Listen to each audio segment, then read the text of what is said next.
Салам достор, көптөн бери жолуга элекпиз. Самат каякта жүрөт деп сурап калып атасыңар. Мен жоголгон жокмун. Улак жоголуп кетти окшойт көп бери. Акырында командалар сбор даярданып атышат. Көпчүлүгүңөр билгендей, Штормдун ээси команда түзүп атат деп көптөн бери айтылып жүрөт. Штормдун ээси ким, эмне команданы түзүп атат? Жана ошондой эле быйыл эң негизги суроо Штормду ким чабат? Өзүнүн командасындабы же достукка береби? Жүрүлө. Штормдун ээсинин командасы тренировка кылып аткан экен. Барып командасында кимдер составында бар экенин, кандай даярдык кылып аткандарын, максаттарын, пландарын сурап келели. Кеттик эмесе.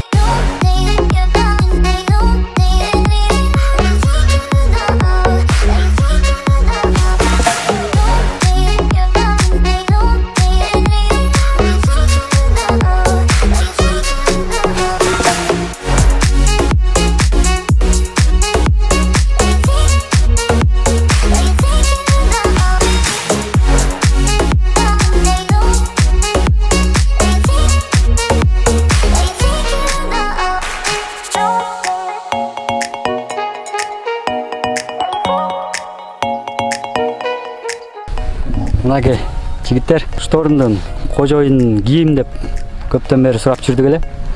Жаныбызда турат Алтынбек деген байкебиз. Алтынбек мырза, саламатсызбы? Алейкум ассалам. Мынакей сиздердин команданын дагы тренировкасы болуп атат. Машыгуусу. Мен билгенден команда деле куралып бүтүп калыптыр.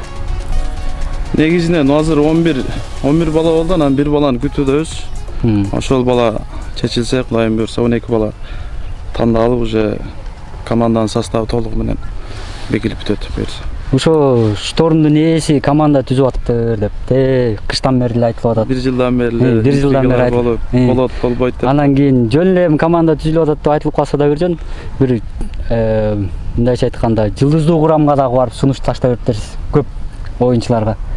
Анан кийин Ноорузда эмне болуп чыкпай калдыңыздар? Деги команданын аты эмне деп чыгып атат? Кыргыз ата деп угуп атабыз, анан Ала тоо деп угуп атам. Эмне, кандай болду? Негизинен бир топ команданын атына бир топ сунуштар келген. Ошо Кыргыз ата деп, анан Ала тоо деп келди. Анан көпчүлүк бизде эми жамаат да.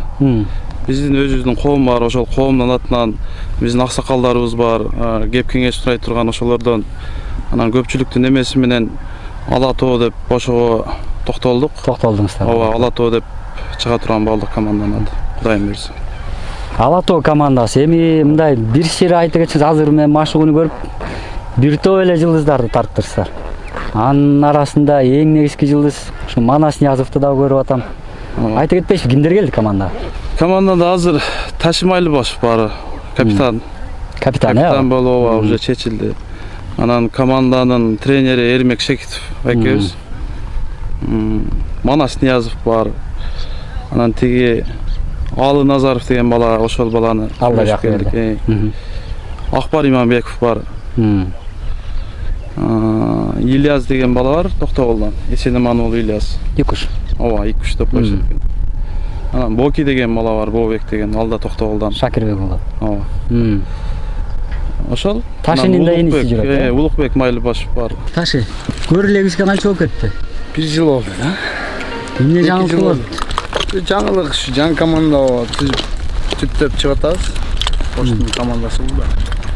Келип достуктан капитандык таштап эми келип бияка кайра капитан болуп калды. Нол деле достукта деле эми жүрө бергенде аякты луси кылып чыктык. Биякты дагы өстүрүп чыгалы да. Жаштардан. Жогорку лигадан биринчи лигага түшүп калганга кыжалат болбой элесиң? Бизде андай нерсе жок эми. Биринчи лига, уши лига деген.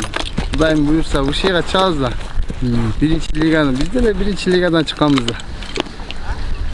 Негизи Ташы быйыл эч жакта ойнобойт экен деп атышты эле. Уши командалар ойнобойм деген өз негизи башында.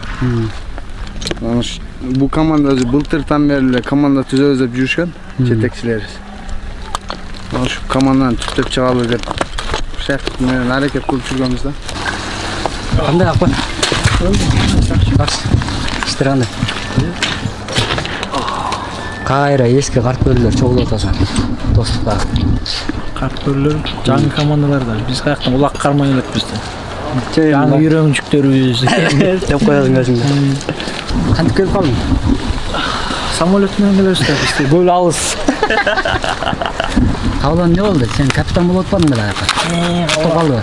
кабыл командабыз кичине жаш балдарды чыгаралчы дейт. Негизи чыгабы кабылан бою? Чыкпайт. Эми бул курамды кантип курадыңыз? Негизи булардын баардыгы баягы биринчи команда эмес, белдүү клубтарда ойноп жүргөн балдар да. Кантип курап келдиңиз? Негизинен ушул команда мындай новичоктор кылып эле чогултабыз деген башында ошондой ойлор болчу. Новичоктордун чогулуп калды. Максат эми кыргыздын спортуна мына мисалы үчүн бул илгертен келе аткан салттуу спорттун түрүнө кирет. Ошого биз өзүбүз дагы көкбөрүгө кызыгабыз. Бир топ жылдан бери ушунун аркасынан жүрөбүз. Ошон үчүн мындай жаңы команда кылып чыгып туруп 1-2 жыл неме кылайлы деп көрдүк. Бирок быйыл оюндар болбой калганына байланыштуу көпчүлүк балдардын өздөрүнөн сунуш түштү. Ушундай команда кылайлы, анан чыгып туруп тартайлы деген балдардын өзүнөн эле сунуштар келди да. Ахмат ага, чабасызбы? Чаппасаңар өзүм чабам дең. 50 жашка чабам койдуса. Воскресенье улап коет да. Ардагерлерге. Шторм жакшы элеби манас? Сутулда. Даяр. Даяр. Манас кандай чечилерге кошулуп калды? Манас акыркы моментте эң акыркы мына 2-3 күн болду. Ошол күндөр чечилди. Мен өзүм тияктан достуктун көп жылдан бери ойнодум, алаларындагы жакшы үзүрүн көрдүм. Алардын баарына жеттим. Бүт баарына неме кылдык. Эми бул жака жаш балдарды дагы мындай өзүбүз тартып, өзүбүз команданы түптөп неме кылайлы байке деп ушундай сунуштар болду. Анан өзү деле ал жактан батасын алып, ак батасын алып, алардын жетекчилерине ыраазычылыгын билдирип, алар да батасын берип жөнөткөн экен. Анан ошон менен келип калды. Эми Манаста кетип калса кандай болот эми? Достуктун көрмандары эмне болот? Достуктун деле балдар мыкты балдар турбайбы? Жаш балдар чыгып атат. Биздин ортобузга алса, аттары мыкты да, чыгып ойносо болот. Буга чейин сиз айтып аттыңыз эле, быйыл баары бир достукка берем штормду деп. Берилбей калды анда. Норуздагы оюнга штормду берем дегенмин. Норуздагы оюнга чыксын, достукта ойносун. Биз чыкпагандан кийин достукта ойной берсин деп неме кылгам, уруксатын берип. Анан эми Норуз болбой калды, 9-май мына президенттик кубогу, эми Кудайым буйрса Сенман болуп калса президенттик кубогу. Манас өзү эле минет го дейм штормду. Эртең менен турдуңар. Графикти айтып бергичи, балдар, эмне болуп даярдап атасыз? Эртең менен турабыз. Канчада?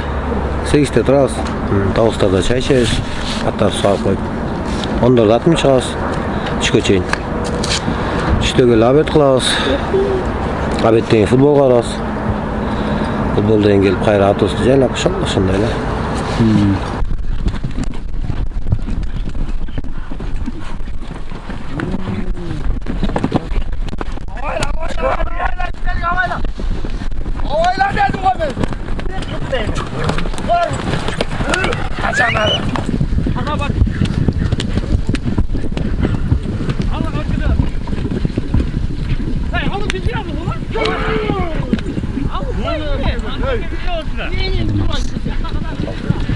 Могу мен билгенден бери экинчи, үчүнчү тренировкаңар, Бул ооба, 3-тренировка экен. Анан могу 3 тренировканы жыйынтыктай турган болсо, эгерде аттардын мындай абалы кандай?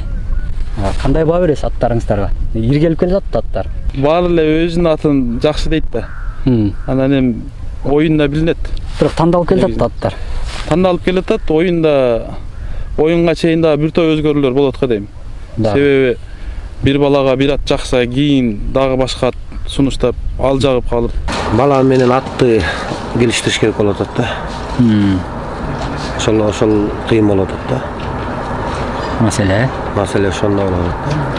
Болбосо бул командада жаңы түскөндө балдар дагы ар бирин биле бербейсиң да, бул мындай тартат, бул тигиндей тартат депчи. Оюндарын көрүп эле жүргөнбүз, бирок эми кандай ат минип, кандай ат жарашат, ошонун баарын тренировка кылып Görüp bu mындай тартып турбай, мындайраак ат керек экен дегендейчи. Ошон үчүн тренировканы көбүрөөк кылып атабыз да. Окей, кандайсың? Жакшы буюрса өзү. Жакшы. Кел кал. Кел буюрсаң. Буюрса, Ала тоонун намысын талашалды. Сен дагы кабыланга барып кайра келдиң, э? Ооба. Кабылан почти жарымсы келипсиңер да, бияка. Үч барганда. Ак барда. Бул кайсы аттын эме болду? Жаңы аттын. Бияктан беришти, э? Бияктан жаңы келип туруп. Командадамы 12 аттын арасынан канчоосу сиздики? Анан сиз мен билишимче ушу Россиядан аттар ташыйт болушуңуз керек, э? Жок, аттар биз Россиядан ташпайбыз, просто Россиядан алып келген таныштарыбыз бар, ошо таза кандуу жылкыларды алып келип беришет. Ошондой таза кандуу жылкылар бар. Анан көп эле балдардын өздөрүнүн аттары бул жерде. Сиздин атыңыз канча биякта? Бул жерде пока толук чечилди азыр аттардын саны. Может 5-6 ат кирип калышы мүмкүн. Мен өзүм сурайман. Анан бул жактан өзүбүздүн байкелер бар, алар берип атат аттарын. Ушундай эле. Башка командаларда кандай болсо бизде деле ошого жакын эле. Кайсы ат? Банчак жаңы келген Россиядан келип турган. Биякта, алтын байкен аттар. Некен аттар эме. Үйрөнчүк жаңы эле диги. Аш эле өмүрүмдө жүгөн салынбаган аттар да болду. Орусиядан келип, мени үйрөтүп атабыз. Жаңы эми үйрөнүп келатат. Оңго урсаң сол кетет, солго урсаң оңго кетет. Короче, жаш баладай да болчу. Кандай анан болчудайбы? Кудай буйрса болуп кетет го, муну. Ишне ары карай жетич. Бал керек. Бирок кооз келип калды буйрса. Канчактар эми аябай бышык ат болот дешет. Көпчүлүгү канчак деле эмел деле Россиядан келген да, Шторм деле, Штормдун иниси деле. Муат деле Россия экен, бирок мындай аргындашкан аттар деле.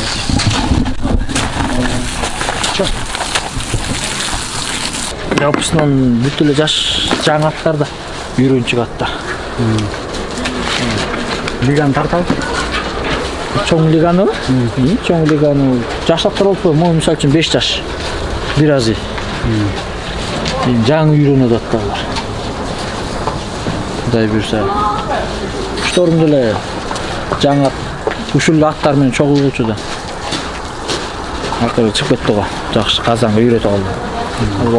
Орус аттар да кичине тарбияны берсең, тазаган иттер дейле да булар делечи. Пас десең үйрөтпөй. Атты деле оңго солго урсаң деле булар. Чен биздин кыргыз аттарга караганда кичине эме болсо түшүнүгү жакшы да бар. Ошол аттарды көндүрүп атабыз эми. Чекесинен ана балдар келип минип көндүрүп атышат. Бирок эми сразу эле көндүрүп улакка чыгып кетиш кыйын болот атпайбы? Ошон үчүн көнгөндө аттардан керек болот. Да ошо ат беребиз дегендер көп, достору бар. Бирок биякта аттардын баары эле тиги аламан улакка көнүп калган аттар экен да. Биякта беребиз дегендер, э? Аламан улактын аттары да, чоң аттар. Пеш-пешке жарабайт. Кээ бирөөсү кайрылбайт, кээ бирөөсү токтобойт. Эми кандай балдарыңыздардын баягы стандарттын эле суроо? Көбү канчасы контрактта же мындай эле команданын намысын колдоппу? Кандай мындай иш аракеттер менен алып келдиңиздер да? Эми кээ бир балдар ачыгын эле айтыш керек, кээ бир балдардын контракттары бар. Анан биз өзүбүз жардам бере турган балдар бар. Негизинен эле намыс го бул. Бул эми кыргыздын спорту улуттук спорт болгондон кийин намыс менен мындай жаштарды колдойлу, жаштарды өстүрөйлү деген гана бир немелер да. Анан контракт маселесине келгенде кээ бир балдар алат, кээ бир балдарга жардам беребиз, кээ бир балдарга мындай өздөрүнүн сунуштары бар, ошолор менен. Анан ар кимдики мындай өз-өзүнчө сыр болуп эле калган жоксу го дейм.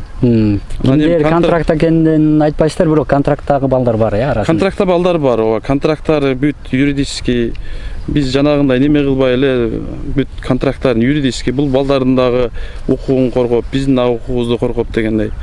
Ошондой контракттарды кылганбыз. Бирок Кудайым буйрса, кийинки немелерден, кийинки оюндардан бүт бардык балдар мындай контрактка отургузуш керек балдардычы. Себеби дегенде бүт эле балдар бунун аркасынан ушул дейм булардын тарткандары.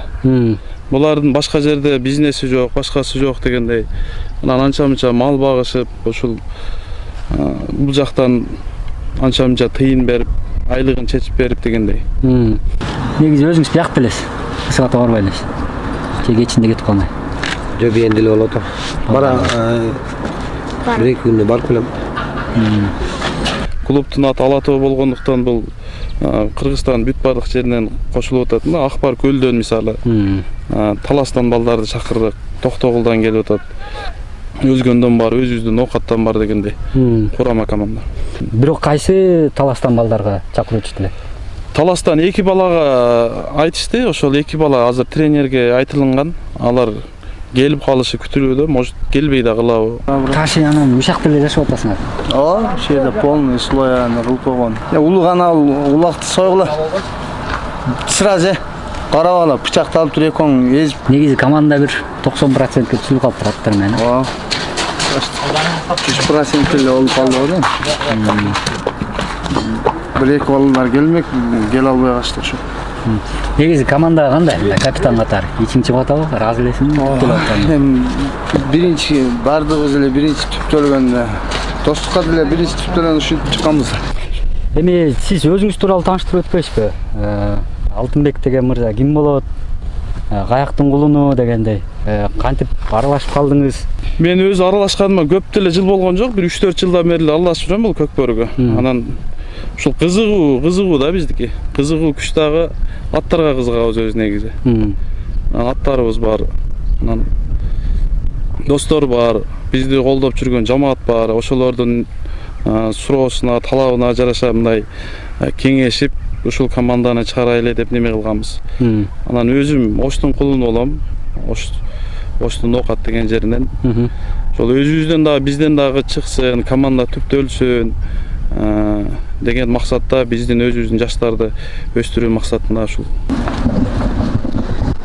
Жерим бар турат мынтип. Ооба балдар эми неме кылсын.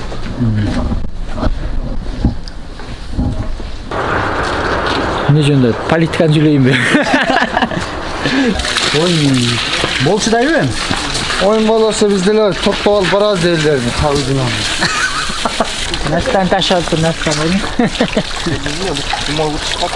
Siz айтып каласыз, мен бир жолу тетиги Соңкөлдөн жолуккан дейсиз. Бир жылдан ашып кетти го. Ошондо айтып аттыңыз эле, Штормдонго окшогон менде дагы аттар бар. Иниси дагы бар деп ураган деп аттыңыз беле, жаңылбасам. Ооба.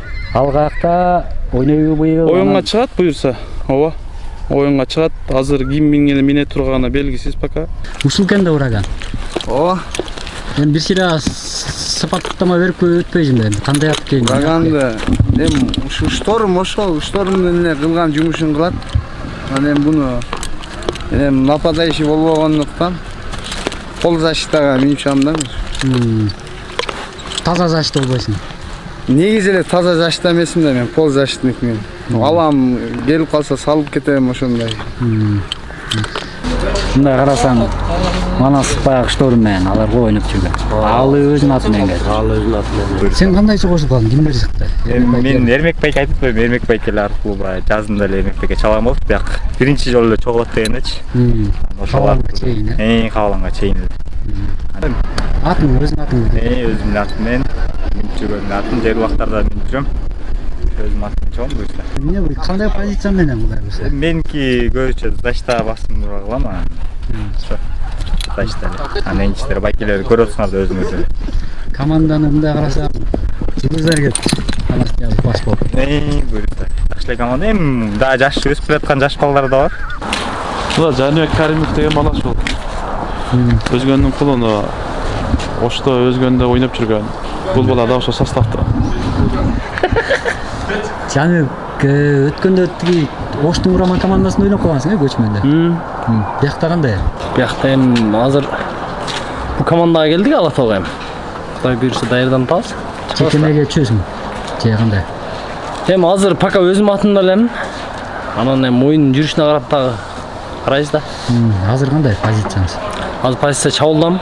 Өзүңүздүн атыңыз менен келдиңизби? Айсар менен. Атыңыз тууралуу кандай? Эмне? Атым Айсары, ошо көчмөндөрдө чабып аттык. Чабуулда чабуулуп атты. Мындай Nooruzда баягы оюн болуп албадыбы? Ошондо биринчи лигада бүт облустарда мисалы үчүн жетишинче квотаны алышты, бирок Ошко бир квотаны берсе, ошону дагы толтура албаган да Оштун командасы. Эми сиздер ошол квотаны алат экенсиздер да.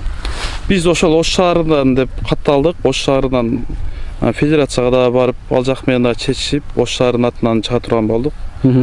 Ошол жактын квотасы менен го дейм.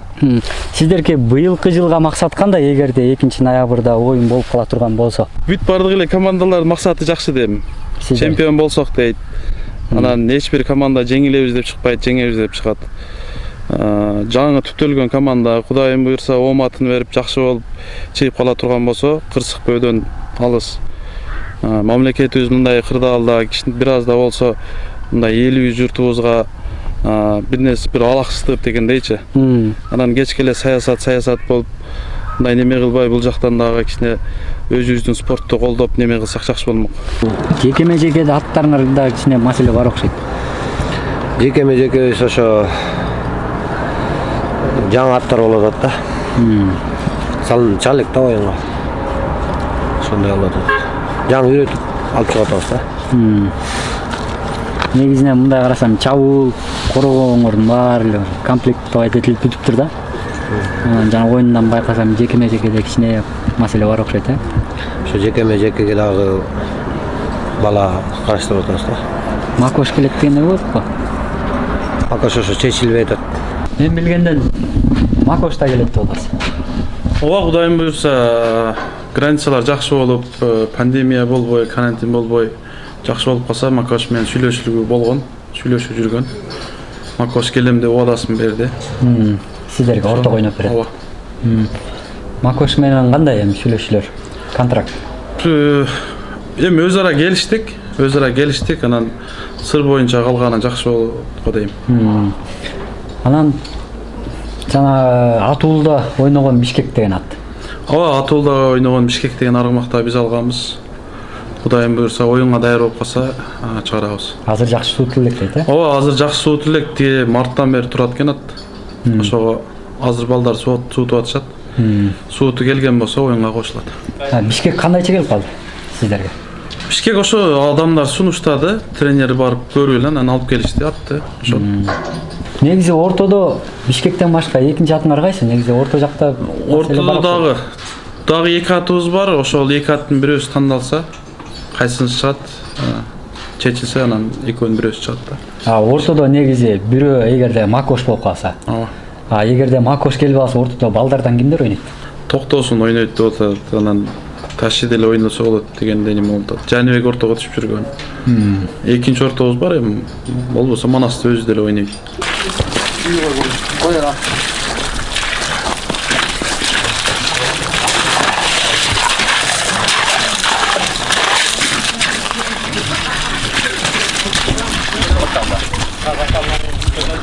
Сиздин сарайыңыздар ушул жакта? Ооба, мына совхоз музейде сарай ушул жакта. Бул жерде тайгазан курганбыз, ушул жерде машыгуулар да ушул жерде өтөт. Базаңар ушул жеркен да мындай айтканда. Эмне дейсиз? Эми мындайча айтканда Оштон биринчи лигада команда чыкпай атты эле. Эми дароо күйөрмандар кошулуп атат болуш керек. Эмне деп айтасыз күйөрмандар? Эми бизге да күйөрмандар көп болсун. Биз да достуктун күйөрманы болуп жүргөнбүз. Азыр деле достуктун күйөрманыбыз. Анан бүт эле Кыргызстандын бүт бардык командалардын мындай өзүнө жараша күйөрмандары бар. Эми биздин деле оюнга жараша кандай оюн көрсөтөбүз, кызыктуу оюндарды көрсөтсөк, ошого жараша биздин да күйөрмандар көбөйөт деген тилектебиз. Албатта күйөрмандар эми келсин, күйөрманды кылсын. Бул жерде палбандарга, улакчыларга мындай негативный информацияларды же болбосо жана комментарийлерде анча-мынча негативный нерселерди жазбаса, анан эми ар кимдин өзүнүн пикири бар, бирок ошол жерде коомду дагы караса. Бөлүнүп, жарынып, достуктан чыгып же Өзбекстанга же Тажикстанга ойногон жок. Кайра эле ошол Оштун командасын ойнотабыз. Кыргыз элибиздин ушу улуттук оюнун өнүктүрөлү, жаштарды өстүрөлү деген эле ниет бизде. Ишиңизге ийгилик анда. Рахмат. Ушу менен маек жыйынтыктайлы. Алла разы болсун. Рахмат, сен дагы келип тур. Сыйлуу коногубуз келип аттарды тартып, балдарды тартып, элге жакшы чагылдырып, сен дагы ишиңе ийгилик. Чакырып коюп турсаңыздар келип турабыз. Рахмат чакырып коюңар. Достор, мына эми Ала Тоо деген команданы көрдүңүздөр эртеден бери. Балдардын аттарын көрдүңүздөр. Жакшы комментарийлерди жаңы командага астына жазып койгула. Ошо ийгилик эми сиздерге. Рахмат. Жакшы туруңуздар, Рахмат.